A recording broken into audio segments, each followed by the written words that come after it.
Welcome, everyone, today to Roundy's Rants, Raves, and Reviews. I'm Tanya Roundy, your host, and I am joined today by a wonderful man, Dale S. Robbins, who he's been doing a lot of books, and I've just been awed by his site and the work that he's been doing as an educator as well.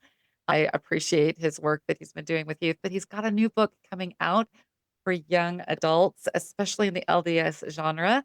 So I want to share him with you guys and have a great conversation. So, Dale, will you tell us a little bit about yourself and your journey to becoming an author?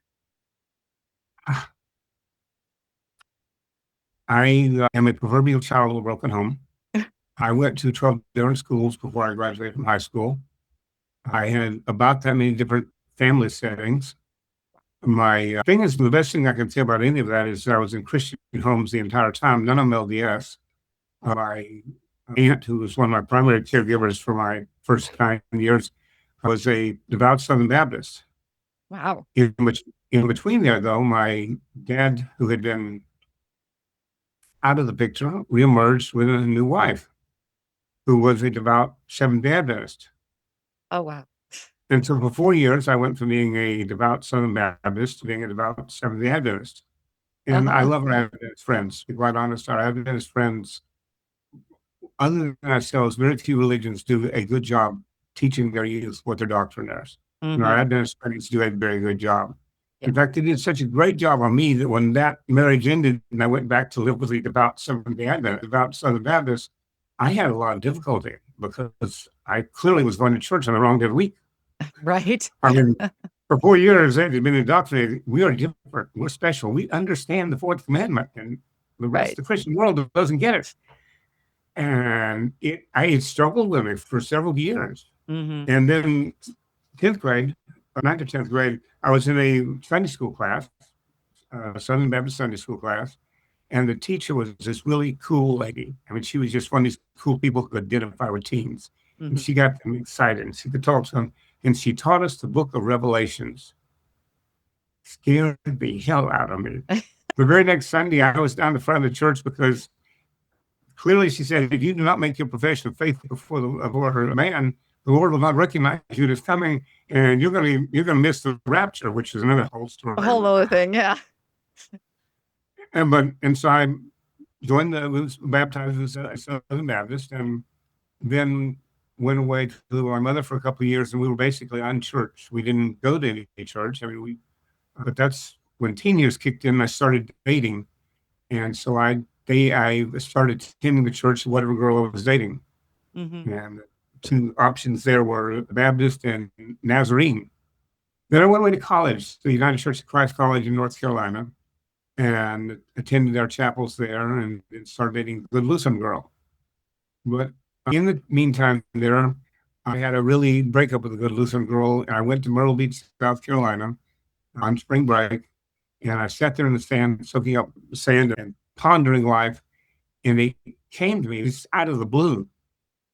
And so I went back to my hotel room and I wrote down, I believe that any man who comes to this life should find out where he came from, why he's here, and where he's going after he leaves this life. At this point, I had never met an LDS person in my life. Wow. But a couple of years later, I'm in Durham, North Carolina, and one of my employees at the theater I was managing, this is pre-education days, was LDS. And we became quite close. And I said, you never told me anything about your church. And she said, I have some friends who come over to tell you about it. A lot better than I could. So sure enough, 2 days later, two young men, white shirts and ties, knock on the door. And Eric comes in and he introduces himself. Brother Robbins, my name is Elder Earhart. This is Elder Run. We're missionaries for the Church of Jesus Christ of Latter-day Saints. Good door open. He said, we've come to share a message with you. You see, we believe that any man who comes to this life should know where he came from, why he's here, and where he's going after he leaves this life. Oh, As soon as I left, I went and found the journal where I'd recorded that, because it hit me immediately. And I said, oh, you got my attention. May come in. And they taught me the next several months. This was back before. And now it seems like, if we send some person as golden, we challenge them on either the first or second visit to prepare to be baptized. Yeah. Then we went through the entire 13 discussions and the film strips and everything that went with it, make Right. sure that I was prepared. And Yes. I was attending the Durham Ward. And I remember the very first Sunday I attended the Durham Ward. There was a Sunday school teacher, adult. I didn't end up in what we used to call an investigator. I ended up in the gospel doctrine class. Mm-hmm. And there was a young divinity student at Duke University who was teaching, getting Oh. his doctorate in religion.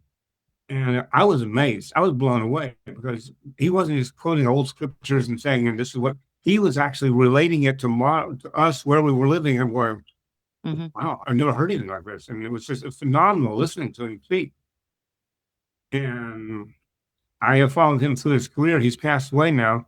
His name is Dr. Stephen Robinson, who wrote the LDS book of Believe in Christ. Mm-hmm. And I had a chance to visit with him at BYU several years after I was baptized. And I told him, you've heard of the bicycle parable? Mm-hmm. And Yeah. he talks about, yeah. I said, I have to tell you, I said, that really touched me. I said, that's the most easy explanation for the atonement I've ever heard. And he smiled. He said, the girl who just left your office or left my office when you came in was my daughter that I wrote that about. So I was early exposed to some people who would just be amazing people. I have been in a place where the Lord has placed me on a repeated basis to meet interesting people. Mm-hmm. The girl who introduced me to the missionaries, I did end up marrying. We did have 5 children. Let's just say when you have a long marriage that ends after a long marriage and 5 children, there's more than enough blame to go around. So I will not go into the details, but both of us have put our lives back together. She's been married and sealed to a great man in the Salt Lake Temple. And he and I, my ex-husband's wife and myself, have been in the circle many times with our grandchildren. So the atonement does some amazing healing that you couldn't, there's no other way to describe it. Right. Um, but that was that part of my life. I moved to Florida back in a long time ago. I lived in Florida for quite a few years. That's where I was in sales and marketing for the marine industry. I hadn't done the education part yet. Mm-hmm. And I was at one time the manager of the Miami National Boat Show, which is where the whole story that I'm now in the book actually starts. Oh, yeah. 30 years ago, I wrote a story called Adventures at the Boat Show, which Uh-huh. is about an inactive LDS returned missionary who's living in Miami, meets a Cuban girl. They get involved in all sorts of intrigue. And at the boat show, where she's been working undercover, they managed to get the Castro diaries out of a boat that's been smuggled out of the diaries have been smuggled out of Cuba, Wow. Canada, down to Miami, and they're now on display on the show.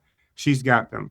And this is a wild chase scene. They managed to jump a drawbridge and get down and turn the papers over to the FBI and sail off into witness protection with the Okay. idea that, yeah, that they probably got their life together and who knows what happened, but it literally leaves them after they have recovered the diaries, turned them over to the FBI, found out that in a new way, and they're going into witness protection. Mm-hmm. I wrote the story. It was fun. I wrote it one afternoon when I was in Chicago. Had an afternoon off on a shovel working. And 2 or 3 years ago, I came across an old file and found this story I'd written.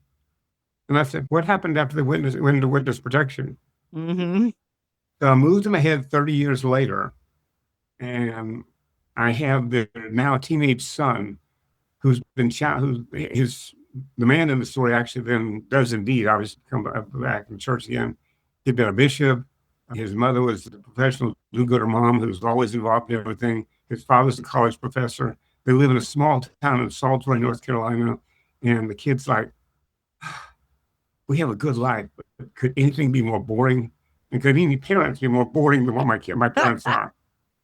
Little does he But know. along the way, he gets challenged by young men, young women to dig into your own family history. So he's up in the attic and he discovers a box entitled The Gap Years, 1994 to 2006. And he opens the box up. There's pictures of his mother in a skimpy bathing suit. There's his father with long, shaggy hair. there's a directory from the Miami National Road Show. It's just, what are all the, and but he's looking at these pictures and going, well, and so the story opens with him going into his dad's study. His dad's not working there. His dad's college professor, not working there. And he goes, Dad, can we talk? He said, yeah. I said, well, I know where to begin. So I go ahead, son. Beginning's a good place. He said, you know how we've been working on family histories? Yeah. I said, well, we know more about our great grandparents. We don't know anything about you. We have no wedding pictures. There's no evidence of what happened before myself and the twins were born. He has twins or twin siblings, 5 years younger. And the father hems and haws as well. We had what you might call a past. And the boy says, I saw the pictures. And Dad says, the gap years? He said, yeah. And so then the story unfolds, how mother and father met, how they went into witness protection for 12 years. And he's just blown away, totally blown away. He just can't believe it. There's college professor dad and his mom, who is president of PTA on several boards, doing everything. He's perfect homemaker. What did this? Yeah. So the story that unfolds through the book, it's where then the title of this book is actually, the retitle was Coincidences and Miracles When God Remains Anonymous. Mm-hmm. Because along the way, it then becomes a coming of age story. Mm-hmm. His art partner, he's a sophomore, she's a freshman, but she's the same age as he is. And she says, can I talk to you? And she goes, I'm adopted. And do you know what it's like to find out that your parents aren't the people you always thought they were? Yes, I do. But she's a devout Catholic. Mm-hmm. And her mother's a devout Catholic. And her and AJ become fond of each other, and she ends up over at the house. Turns out that while she speaks German, because her dad served some sort of mission in some place called East Germany or West Germany, and she was adopted out of a German orphanage, but she doesn't really know any background on it. Mm-hmm. Turns out she was born in Cuba. She was not only born in Cuba, she was born in the same city that the boy's mom was. And these paths start crossing. Mm-hmm. And like, wow, how did these people suddenly end up in what an amazing coincidence? And early in the book, the father is said, son, coincidences are really just where God remains anonymous, or chooses to remain anonymous. Mm-hmm. Because then the families find out how intertwined they are. The girl's a softball player. She invites him to come watch her play softball. Her first varsity game, she pitches a no-hitter. And now he's falling in love. He doesn't even know it yet because she's almost 16 and just blown away. She comes over and the family falls in love with her. And then the very next day, she asks, hey, you want to come watch batting practice? And he's like, yeah, sure. Of course. Or watch a DVD flick with my siblings, or go watch this girl play. Yeah. Yeah. Her dad's there. So his dad and her dad meet. And they're sitting there just talking in the stands, talking about their kids and what have you. And he says, the dad, Alex Sr., says, yeah, I'm a professor over at Catawba, but you can call me Alex, not Mr. Barton. He said, shouldn't it be Dr. Barton if you're a college professor? Well, I've never actually finished my dissertation, but, And so he says, yeah, I said, you have one other title also. He said, what's that? He said, isn't it Bishop Barton? He said, I was released, 6 months ago as a bishop. He said, I know. He said, how do you know? He said, because whenever I come to town, I always look up the meeting house locator and find out where the meeting house is. You remember, Lifer, my great-great-great-grandparents were the second company behind Brigham. And he said, wow. Again, paths are crossing. Coincidences, yeah. And then he said, and so he's what happened? He said, it's a long story, but he said, yeah. He said, I haven't been to church in years. He said, well, one other thing he said, the Alex Senior is saying, yeah, I went to law school. The softball player's dad said, yeah, I know. How come? He said, well, I don't blame you for not remembering, but in your senior year of law school, you went against my Stetson Law School team and you completely destroyed us. And I was just glad that I would never have to face you in court.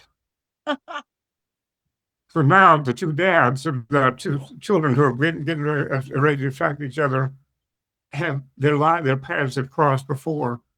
A couple of times. And yeah, and both of them are returned missionaries. Alex is returned back from his mission. He was inactive the majority of the time that he was in secret and witness protection. Yeah. And witness protection, by the way, they go to Hawaii, they go to San Diego where they're placed training with the SEALs on self-defense. They go to Alaska where they live with the UPICs up in northern Alaska. They make the entire journey across North America and Canada interviewing tribes. It's part of their cover. They decided their cover is their grad students doing research. Okay, I like that kind of cover.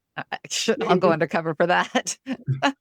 And well, because along the way they get shot at a few times also. Oh gosh.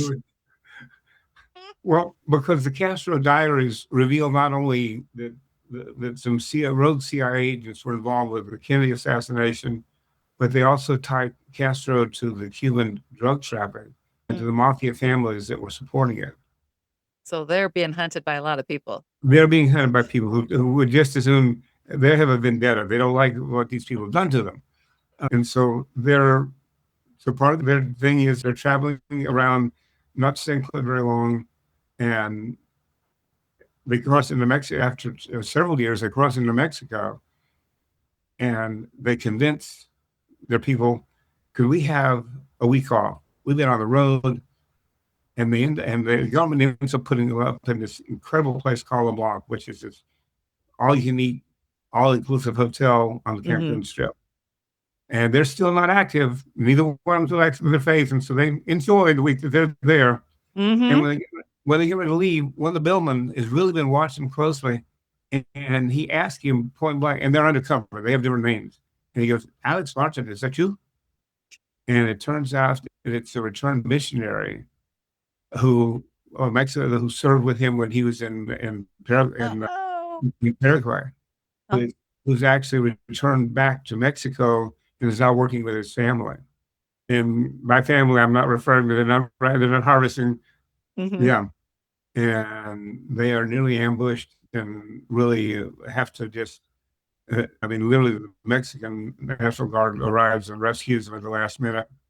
The decision is made, okay, when we put you in distant areas where there's nobody, you got fine. But once we put you in a population area, for whatever reason, because that always happens in Hawaii also, they run into a missionary and they run into the brother of one of his companions in the mission.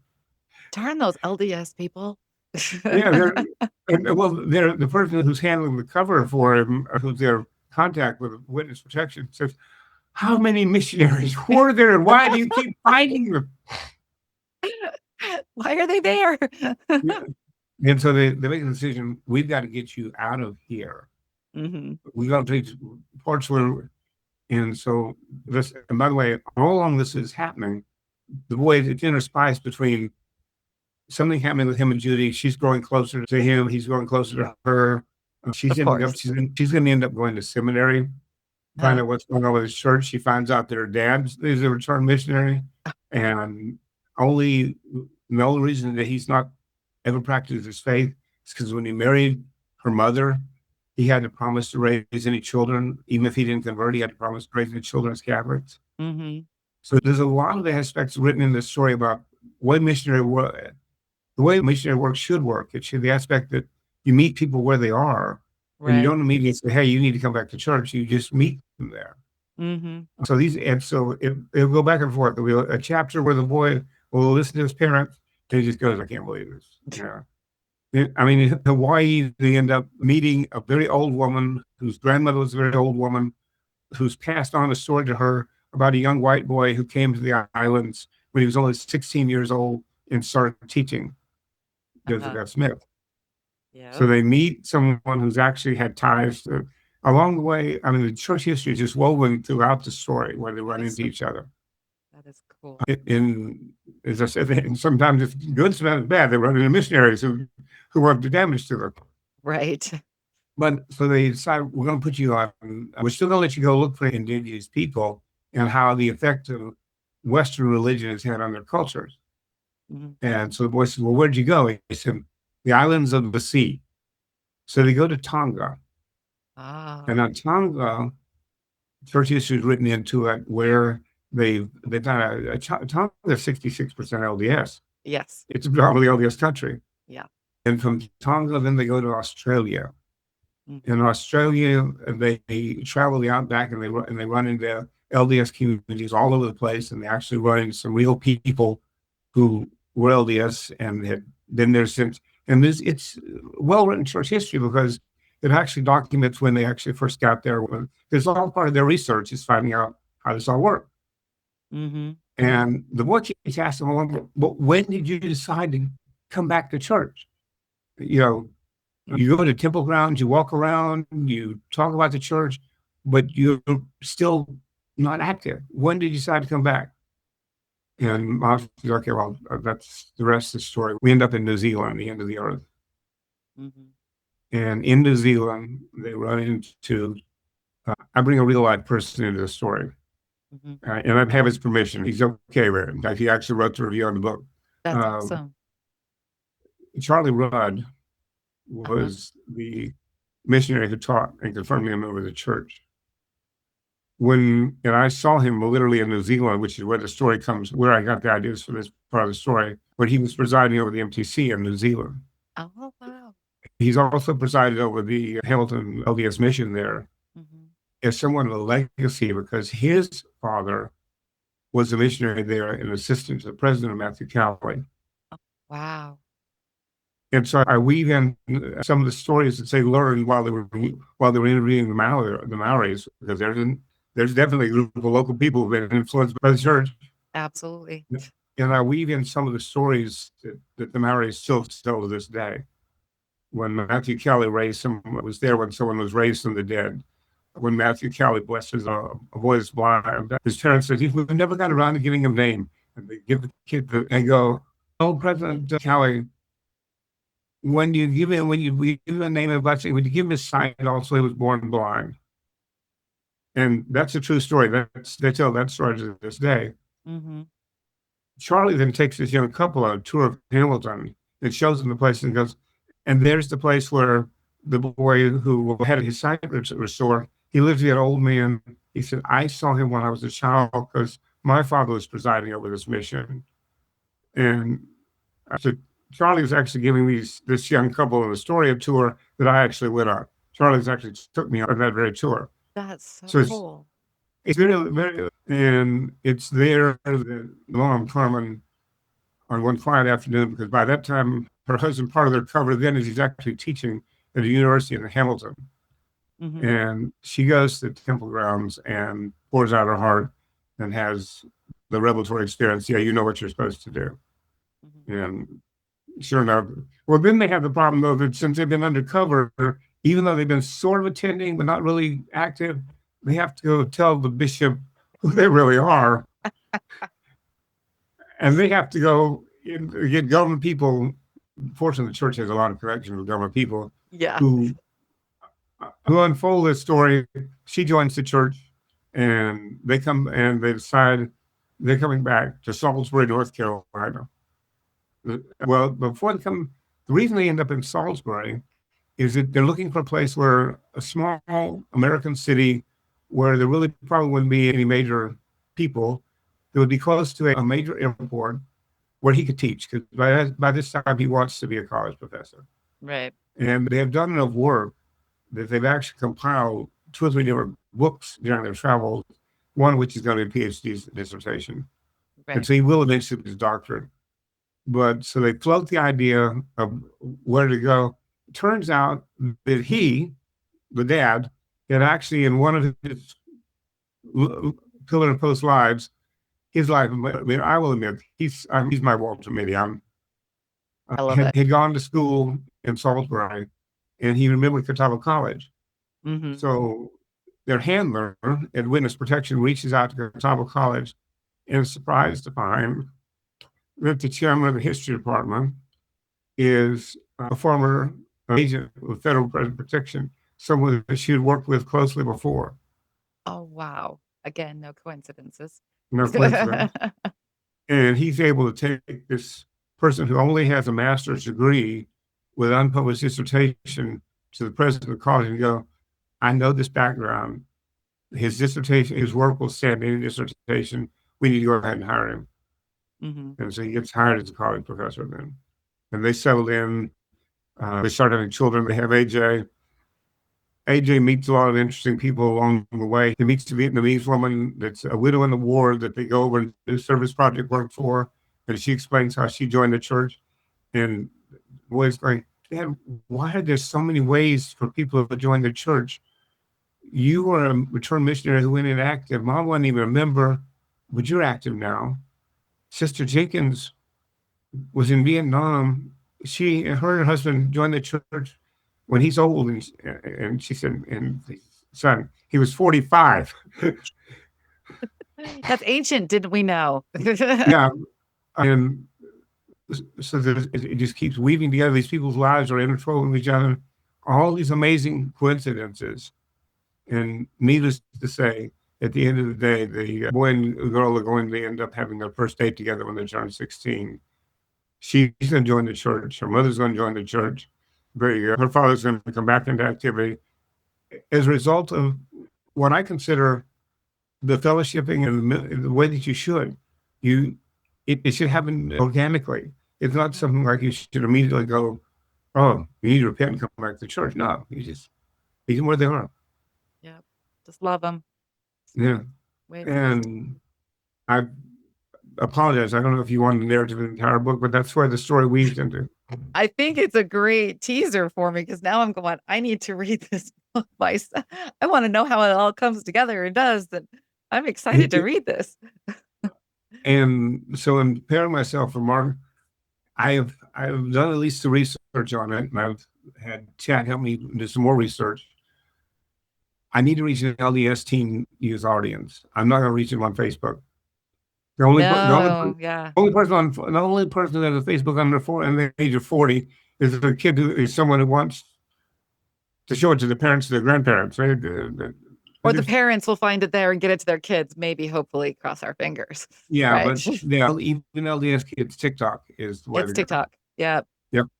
And so right now my search is for a savvy person who can take the theme, because it's aimed entirely at the LDS audience. If anyone else wants to read and find an adventure story, that's fine.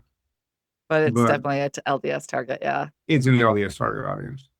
We need to talk to seminary teachers and youth leaders. And yeah. I'm looking, trust me. I've even been somewhat brazen on it in that Elder Gifford Clark, one of the new apostles, did a great talk in April on coming home, talking about people coming back into the church. Exactly. And the moment I heard that, I went, in fact, as I was listening to him, I pulled up my phone and said, send Elder Clark a copy of the book. I have actually sent an apostle a copy of the book and said, I would love to talk coming home. And I've written the story, which, is this story. Yeah. Yeah. Please pass this on to a member of your staff and see. Yeah. We just had a stake conference where we reorganized the stake here in Harrisburg, Pennsylvania. And so I'm sending 3 copies, one to the outgoing president and two to the general authorities that were there, a member of the 70 and a member of the an area authority. Perfect way to start doing this. Yeah. Well, it can't hurt. I'm putting it into the hands of people who might. You remember that great story in the person who found a copy of the Book of Mormon that the cover was off? Yep. And he studies it, becomes converted to it, not knowing what the book is. What church is. Yeah, exactly. Yeah. It was Lorenzo, right? Yes. Yes, from Voices of the Dust. I remember his story. That is so interesting. You just said Harrisburg, and I just remembered my sister served her mission in Harrisburg, Pennsylvania. And it's been years and years, but oh my gosh, yes. Central, we're getting a temple. I know, Yeah. it's so exciting. It's literally going to be built across the parking lot from our state center. Oh, that's awesome. That's I so mean, great. it is because we now go to Philly or DC. It's about the same distance, and just depending where the traffic is. And traffic going into either one of those cities is horrible, but they have one on 17 minutes away. Be That'll amazing. be so exciting for you guys on that. Yeah. So We you were were an yeah, you were an English teacher. I just wanna I'm like, so history. history. Okay, so a history teacher. I love history. As an English teacher, I teach the history that goes behind it with it. My kids were often leaving my classroom going, "Are we in a history class?" I said, "It should be both." Just say they go together. But so you went from Marina and this whole journey. How did you get into teaching and then go into writing your other novels? Because your other novels and your other stories and stuff have come before this one. How did you get to there through your journey? Okay. That way, I'm curious. I just want to know. I went to college in Salisbury, North Carolina, Catawba College. So literally the one that's in my book. Mm-hmm. And I attended class for 2 years Mm-hmm. and took it. And I was, at that time, I was actually working in the theater business, managing theaters. Mm-hmm. And I took a year off to find myself. It's really big in that era. Yes, it was. And it stretched to 35 years. Wow. And along the way, I got married, had 5 kids, and I preached to my kids this theory that if something is worth starting, it's worth finishing. If it's Mm-hmm. worth doing, it's worth doing well. And so if we're doing poorly and doing, learn how to do it well. And that started gnawing on me. So after that loss of the child, the 17-year-old, I had just enrolled in a community college and went back to community college, finished my associates, transferred to the university, finished my bachelor's degree, and then I later got my master's degree in history. So, and one of the high school dreams, because we had a high school teacher, my history teacher, I just thought was amazing, and I'd also been reading about Indian reservations. And Mm-hmm. I thought, wouldn't it be neat to be able to teach on Indian reservation? And Mm-hmm. so when we moved from Alaska to Arizona, I did indeed teach on 2 different Indian reservations, and I fulfilled that childhood dream. And I also taught the children of Mexican immigrants. Mm-hmm. We had a school in inner city Phoenix where I was a middle school history teacher for the children of Mexican immigrants. Mm-hmm. And then along the way, we also worked as host parents for international exchange students. We had students from Japan, China, Taiwan, Bolivia, Brazil, Mexico.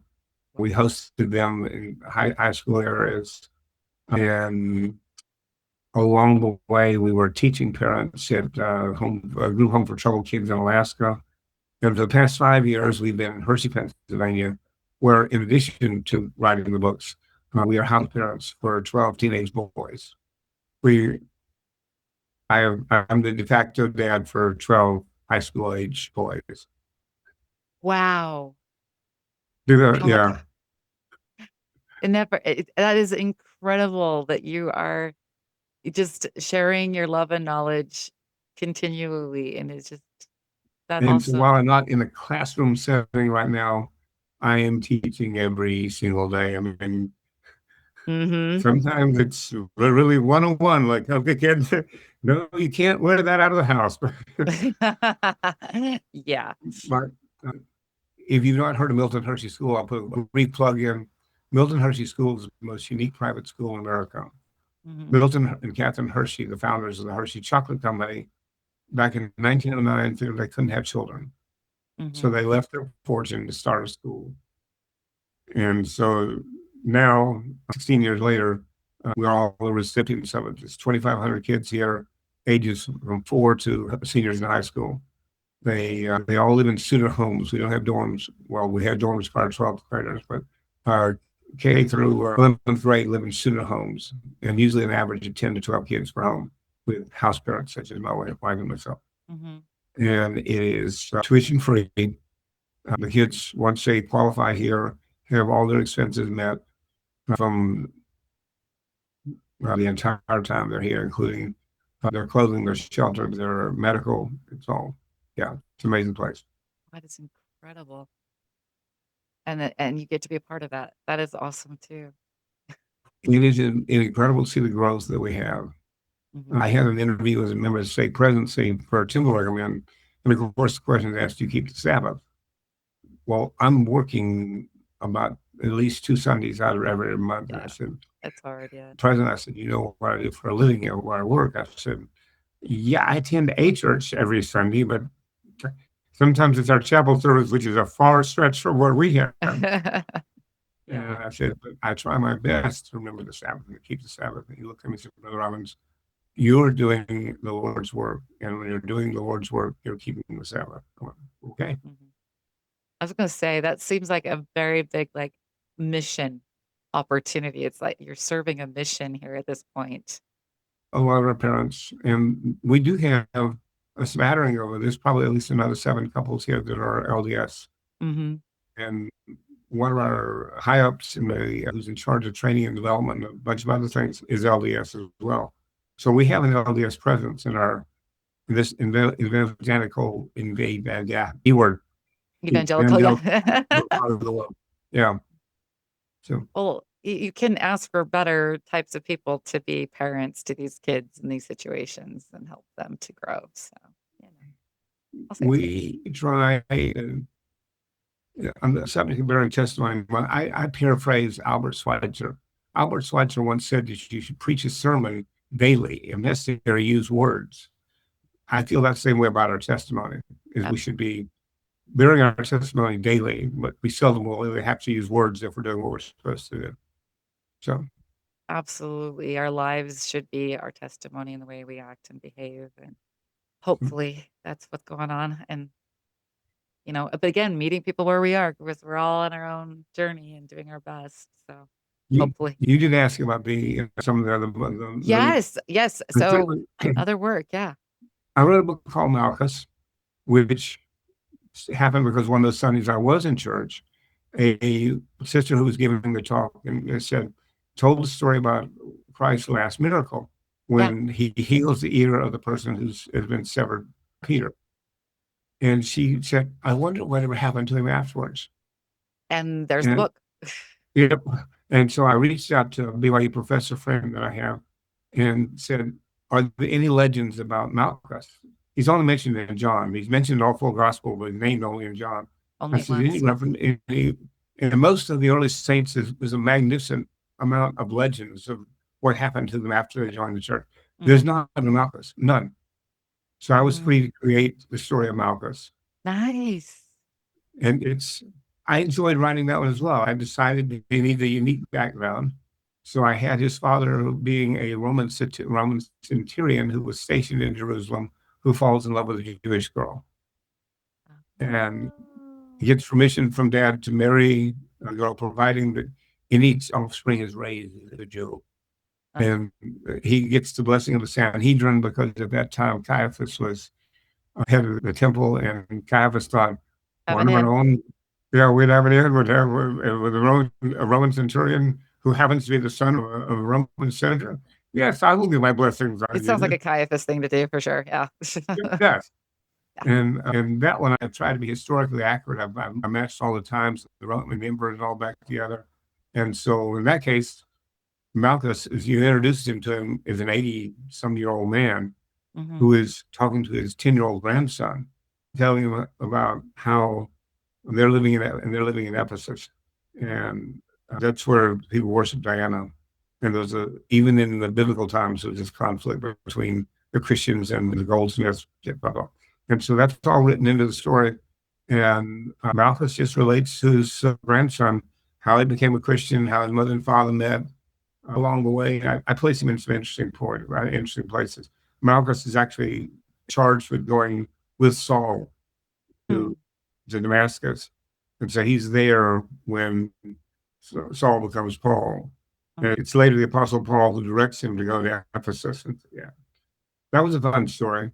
But it opened up the very second version of the idea, which is the next book, which is called Forgotten Voices. mhm, And so I said, well, it's a Malchus, where we don't know that much about. What about the others? And so mhm. I've written, I put Malchus back in there as the lead person. And he then narrates the story of the people that he's met during the first century of Christianity. He meets a woman who had the issue of blood. he meets the leper who came back and thank God for thank Christ for healing him. Yeah, and Love he it. even lectures a little on Judas. Mhm. While Judas obviously betrayed the Savior, there's perhaps a side of Judas that we don't know. Judas was a zealot. Judas truly believed that if he could force Jesus to show his hand, that he would bring back this messianic rule. Yeah. So I'm not giving Judas a pass, but I'm just saying there might be another side of that story. I love the idea because there's Yeah. actually books in the Apocrypha. There's books of Judas and stuff that kind of give some of those hints that there was some of that there. So There was, there's so many of the other early scriptures we don't have. exactly, You we don't know the know, whole story. Absolutely. So I sometimes almost feel not sorry, but I feel that our good Christian friends who truly love the scriptures, oh my gosh, they love the scriptures, no doubt about it. yes, yes, But to think about that the only apostles that they have are basically Paul doing half the talk, a few short letters from Peter, a short book from James, most of it's Paul saying mhm, the whole thing. Because what they don't realize, which we know as LDS, is that anytime an apostle visits an ward, he sends a letter and talks about everything they summarize. So that's what Paul is doing yeah, throughout the New Testament. yeah, exactly. We've got epistles galore going on, We get one every month. It's called the Inside, or excuse me, the right? Leona. The Leona now, yeah. Yeah. But no, this May the 12th of this year will mark my 50th year as a member of the church. I'm planning on calling Charlie up and reminding him that where we were 50 years ago. Yeah. Elder Earhart, the one who did the door introduction, is inactive, but we still stay in touch with him. And he's a great man, had a great career. He can't give me an answer on why he's not active. He has reaffirmed, he said, I believe everything that I taught you. Okay. Why are you where you are? Yeah. Meet him where he's at, right? Yep. We love Charlie and Mother Earhart for sure. So, Beautiful. but so I've got two books on that aspect. There is a quasi sequel where Alex and Carmen are going to be talking to one of his young students. Happens to be coming from North Carolina, and she greatly reminds me of my granddaughter. Hmm. And she's going to come, and she has a manuscript that her father, who would have been my son, wrote, has about visitors from another planet who were teaching what we now would recognize as LDS doctrine. Hmm. It's actually on the website. It's called the Visitors, I was gonna which, say, yeah, I remember seeing yeah, that. but I'm actually putting the Visitors into the story with Abby asking Alex and Carmen, what do you think my dad was trying to say with this? So why because he's gotten this manuscript where evidently his father gave it to him, and he's marked up things, and it'll be an interesting story to see where it comes from. That would be interesting. Yeah. I'm very much a Faulkner fan, so I love the weaving of stories Uh, together and stuff. So when you're talking this, it's just reminded me of all the Faulkner stories, just like how they intertwine in so many ways. Years ago, I was sick in the hospital, and a good friend of mine who was a devout member of the church, also an attorney, Harvard attorney, came in with a new author that he had just discovered. He said, "This is really good trashy fiction." John Grisham and the client, and Grisham will probably never win a Pulitzer for all of his work, Hmm. but I love the way he weaves stories. And I love the way it takes people down the streets and describes the street, describes Hmm. people. And I will admit that I'm probably Yeah, mirroring some of that for sure. yeah, absolutely. Yeah. But again, it goes with the idea that there's no coincidences, right? God is just anonymous, putting us together where we're supposed to be, when we're supposed to be there, just in our real lives, Yes. those stories just And always come together. well, that's where I remember Elder Bednar talking about when he was called an apostle, how the song was sung the moment that he was in the session where he was sustained was one of his favorite hymns. Hmm. And he referred to that as the tender mercies of the Lord, where Yeah. things you could call tender mercies coincidences, also things that just sort of are Hmm. there when you're most. Yeah. In fact, I have a Facebook page that will be supporting coincidences and miracles, Mhm, which actually is on Instagram, but in which we will explore the idea of coincidences and miracles. mhm, We had a great one when there's another book on there that's now scheduled for a relaunch called Alton Smile. Alton mhm, Smile is about the 17-and-a-half-year-old we lost. mhm, And there's one of the most amazing coincidences there that I ever experienced. Alton was known for his smile. Wherever he went, he smiled. When the kid just mhm, had this amazing smile, and we've got dozens of pictures of it. It's always teethy smile. mhm. He had braces, and when he got rid of the braces, I think the smile just came out. Right. The Friday after he passed away on Wednesday, we had a celebration of life at his high school, Mhm. in which our kids, his classmates, did this amazing variety show, for lack of a better word. Just they rocked the house. They were wonderful. I mean, it was outpouring of love like you couldn't imagine. When we left that night, as we were driving out of the parking lot, there at the tree line was a crescent moon and a perfect smile. Now, the moon was placed into orbit a gazillion years before we were there, but to be there at that very moment when we were coming out with such a perfect symbol, yeah, God is in the they're details. there if we in tune for them. They are there. And I think that's the biggest thing is we have to be in tune and we have to be looking for them and aware and receptive when they are there too. Yeah. So you ask about the challenges we have with all these authors. And one of the challenges we have is indeed reaching our LDS audience. Yeah. Especially with today's Um, day and age. Yeah. well, because there's so much competition for our attention. It's just Hmm.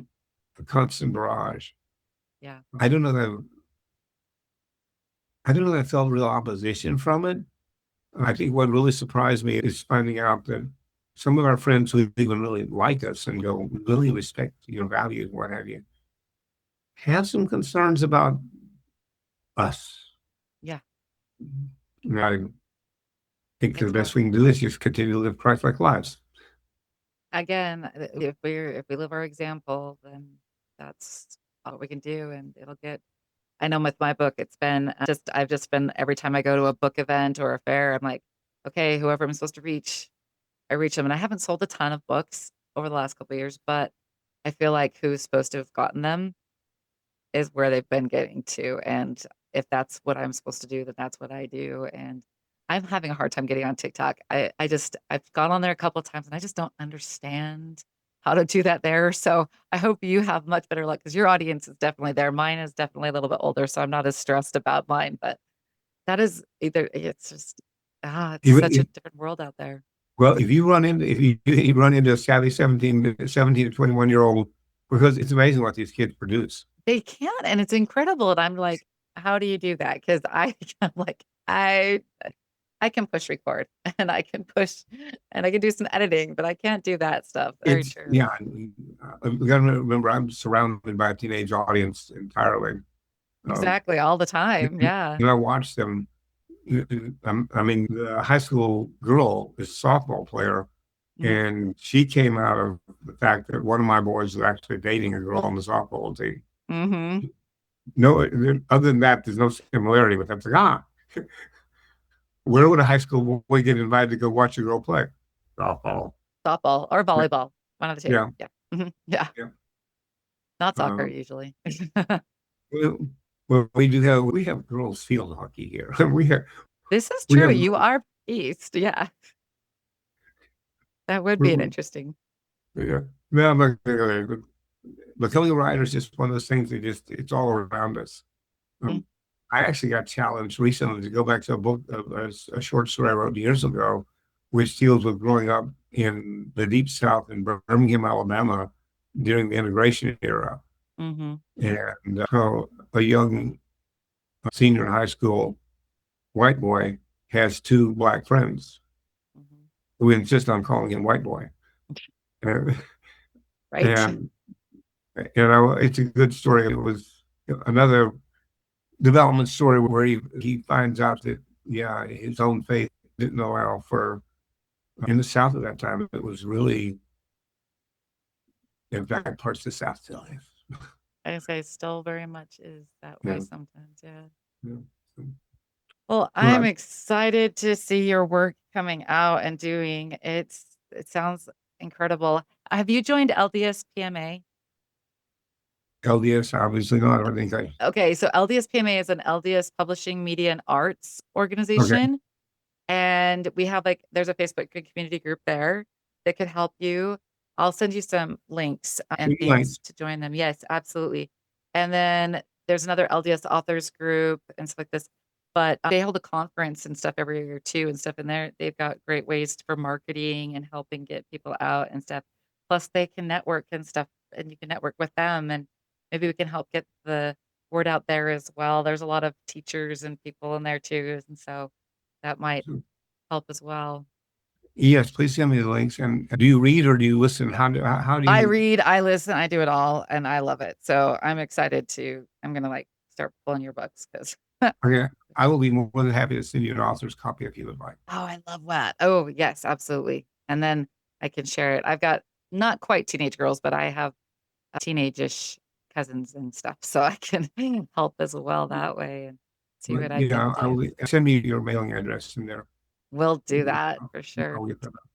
And if you ever interested, the audio vision, I'm waiting them to this time when I launch the thing, really will launch. I want to make sure I've touched all the bases and that I Mhm. actually have an opportunity to reach the people I want to see with it. Right. So the audio version I want to be really be a good one. I've got the original book, which was titled Adventures of the Boat Show, Mhm. is in audio vision, but it's virtual voice. It's not bad, but Mhm. it's virtual voice. So Yeah. I enjoyed recording mine. I was hesitant at first, but people love hearing the author read it now in authentic voices. That is for sure. So, yeah, I getting don't know if those. I want to read yet, but okay. I'll We'll find someone who can for you. There's lots of people. Yeah, I'm sure for that. Well, before we leave, I always like to hear what is a message or something that you want to leave our audience with before we go today. What is it you want to leave us with and take with us? I am just grateful to have the opportunity to share the work that I have. My wife passed me a note and said I'm talking too much, but I just enjoyed the opportunity to share with you. I am grateful, as I said, I'm coming up on the 50th anniversary. I am so grateful to know in my heart what the church means. I actually quoted from my book from the pulpit and fast and testimony. I said, I'm reading a book in which a non-member friend asked a friend, in your heart of hearts, soul, do you really believe that Joseph Smith was a prophet and he translated the Book of Mormon? And I said, if I were asked the same question, the answer would be yes. And I'm hoping that any work that I do does not detract from the work of the church, but simply adds to it. That would be my closing comment on that one. I So, appreciate that. And I think that's a lot of our hopes, right? Is to share and add to the good word and the joy and the love and the gospel in any way we can and help other people and reach them where they are and maybe give them that spark. Maybe we can be one of you those know, tender mercies. they're there. And just, I pray daily, will you let me be an instrument in thy hands? Amen. And Tanya, thanks so much. thank I you so appreciate it. much, Dale. It is a pleasure. And I hope I can Likewise. meet you in person one day. I'm sure we will. Oh, good. All right. Uh, thank you so much for being here. And hey, everyone, check us out and go check out Dale's work, all of his stories. I hope that you'll find joy and peace in them and some great adventures as well. And we'll see you next time on Roundy's Rants, Raves, and Reviews. Talk to you later, Dale. Thank you so much. It's been a pleasure.